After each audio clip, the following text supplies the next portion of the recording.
Kapan niat itu dimunculkan ketika sholat? Boleh, apakah dimunculkan pas sholatnya atau boleh sebelum sholat? Paham nggak bayangannya? Contoh gini, saya dari rumah iku wis ke masjid niatnya apa? Sholat. Dari masjid apalagi terlambat pak, langsung aja Allahu Akbar. Iku bener nggak niatnya itu? Atau ojo langsung Allahu Akbar, diam sebentar, niat ingsun dalam hati maksudnya. Nah jadi apakah niat itu harus dihadirkan ketika sholat? Tahu ketika enggak? Pas sholat, pas mau sholat, atau boleh dihadirkan sebelum sholat? Sebelum sholat itu udah hadir, pas sholat Allahu Akbar. Ingat loh, niat ini syaratnya sholat loh, hati-hati loh. Oke sudah. Kasus tadi ulama berselisih pendapat. Pendapat pertama, pendapatnya ulama Hanabilah. Dan pendapat ini dikuatkan oleh Ibnu Hazm dalam kitab Muhalla. Pendapat pertama ini apa? Pendapatnya siapa tadi? Hanabilah sih. Ulama Hanabilah. Hanabilah itu Hanbali. Terus pendapat ini dikuatkan siapa? Ibnu Hazmin rahimallahu taala dalam kitab Muhalla. Juz 2 halaman 261. Pendapat ini mengatakan niat itu harus muqarinatan litahrim. Niat itu harus berbarengan dengan takbiratul ihram. Niat itu harus menghadirkan niat itu harus berbarengan dengan takbiratul ihram. Atau boleh sebelumnya, boleh sebelum takbiratul ihram tapi waktunya yasir sedikit. Yasir. Baik, saya ulang lagi. Pendapat Hanabilah, takbiratul ihram, niat, menghadirkan niat itu harus berbarengan dengan takbiratul ihram.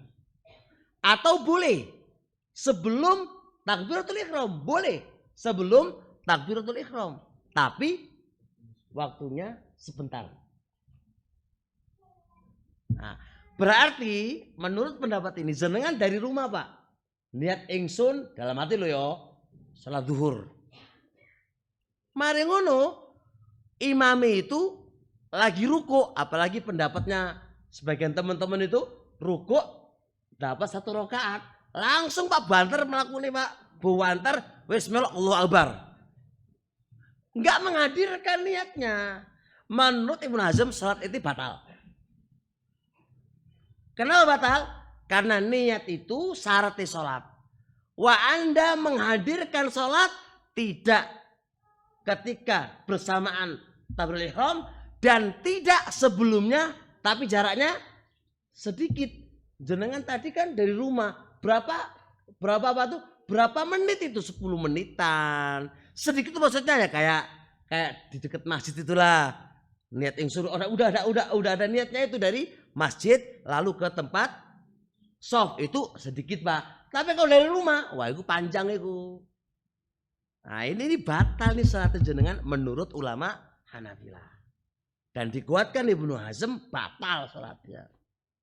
Berarti harus menghadirkan pak, harus dihadirkan itu. Baik, pendapat yang kedua, pendapat Imam Malik.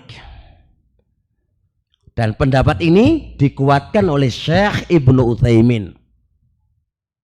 Dikuatkan oleh apa? Syekh Ibnu Utsaimin. Bahwasanya sah niat itu walaupun dihadirkan sebelum sholat. Baik jaraknya lama maupun jaraknya dekat. Sah.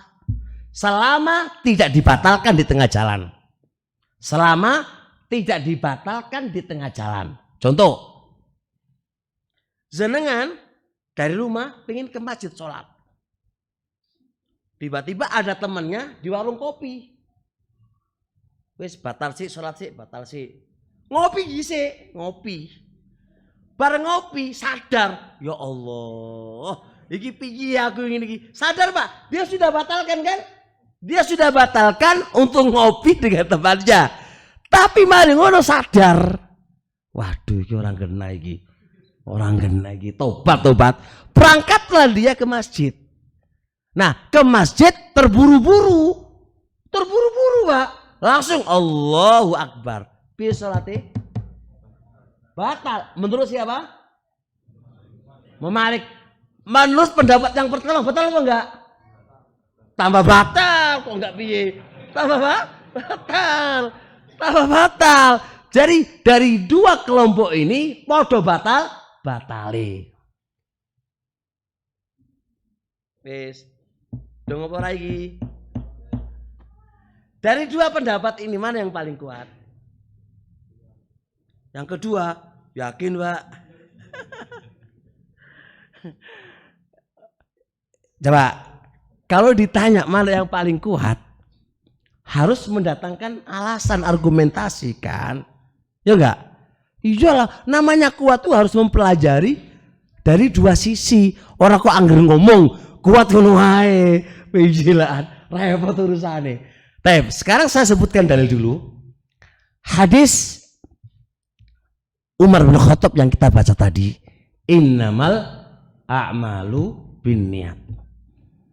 Amal itu harus ada niatnya. Kembali kepada hadis tadi, berangkat dari hadis tadi, apakah Rasulullah mensyaratkan di dalamnya harus berbarengan? Enggak ada syarat dari Rasul. Sepenting amal itu ada niat. Ketika saya dari rumah, udah kan ada kan niat? Sudah ada niatnya, ya kan? Gak ada ketentuan di dalam hadis amal itu harus ada niat. Tidak ada kata-kata berbarengan. Ora ono. Nabi hanya mengatakan amal ada niatnya. Nah, sedangkan amal sholat tadi saya sudah berniat kok, walaupun agak jauh, agak lama, dan itu termasuk kategori dalam hadis. Berarti berangkat dari hadis tadi adalah apa? Pendapat yang paling kuat adalah pendapat keberapa? Yang kedua, merujuk kepada hadis tadi. Dan bagi yang mensyaratkan niat harus berbarengan dengan takbiratul ihram atau sebelumnya sedikit juga dituntut. Ini dalilnya kan ngono toh? Mana dalilnya? Karena sebuah pensyaratan di dalam kaidah usul fikih harus pakai dalil dong. Orang kalau nggak pakai dalil terus piye? Wong Anda mensyaratkan ibadah, nah ibadah itu miliknya Allah. Lah, siapapun orangnya yang mensyaratkan sebuah ibadah yang itu miliknya Allah harus dengan izin Allah Subhanahu wa taala. Nah, kembali kepada hadis tadi, Rasul hanya mensyaratkan amal harus ono niatnya. Nah, aku niat, ya udah jadi selesai urusannya.